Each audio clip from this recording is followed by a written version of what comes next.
आज आमची डम्माबाई आमच्यावरती नाराज होती आणि तिचा चेहरा असा काहीसा पडलेला होता, कारण तिला एक गोष्ट हवी होती नाही, ती आम्ही काय तिला दिली नव्हती.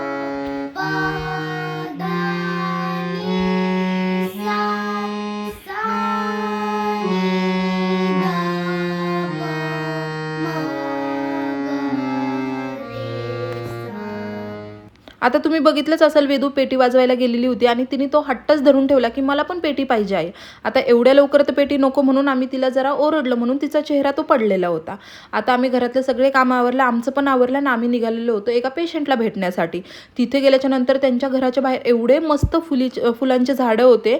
वेदूला ते पाहून तर एवढा आनंद झालेला होता, किती फुलं घेऊ आणि किती नको तिला असं झालेलं होतं. आणि खरंच या जास्वंदाच्या झाडाला एवढे जास्त फुलं होते, तिच्या हाताला जेवढे सगळे फुलं आले तिने तेवढे तोडले आणि तिला एवढा जास्त आनंद होता की मम्मा मी पण फुलं तोडू शकले आज आणि खूप मस्त फुलं आहेत. आता गावाकडेच एवढे मोठे मोठे झाडं पाहायला भेटतात, शहराकडे तर असं नसतंच.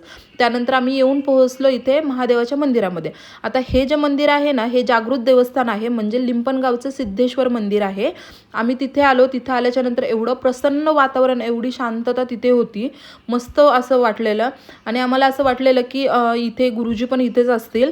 आणि खरंच आम्ही तिथे आतमध्ये गेलो आणि गुरुजी पण आम्हाला तिथेच भेटले. आधी तर आम्ही नंदीचं दर्शन घेतलं आणि वेदूचा अजून पण राग कंटिन्यू होता, म्हणून ती जरा असं राग करत होती.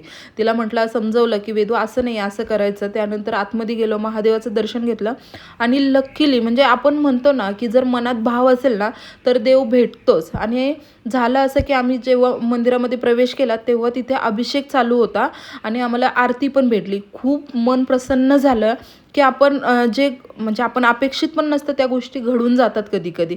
त्यानंतर तिथे सप्ताह चालू होता, थोड्या वेळ थांबलो, थोड्या वेळ शांत वातावरण फील केलं. नंतर कळसाचं पण दर्शन घेतलं आणि त्यांचा आठवडी बाजार पाहत आम्ही घरी आलो. तर घरी आल्याच्या नंतर वेदूला आठवलं की पाणीपुरी खायची, म्हणून आम्ही आलो पाणीपुरी खायला. कारण आम्ही ज्या पेशंटला भेटायला गेलो होतो त्यांनी वेदूला 100 रुपये दिले होते.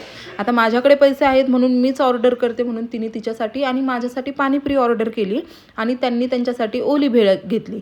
आम्ही सगळ्यांनी ओली भेळ आणि पाणीपुरी एन्जॉय केली. आता वेदूने तिच्यासाठी गोड पाणीपुरी मागवली होती आणि मी आपली नॉर्मल मागवली होती. म्हणून वेदूचं असं झालेलं की मम्मा तुझी पण मला एक टेस्ट करायला दे ना.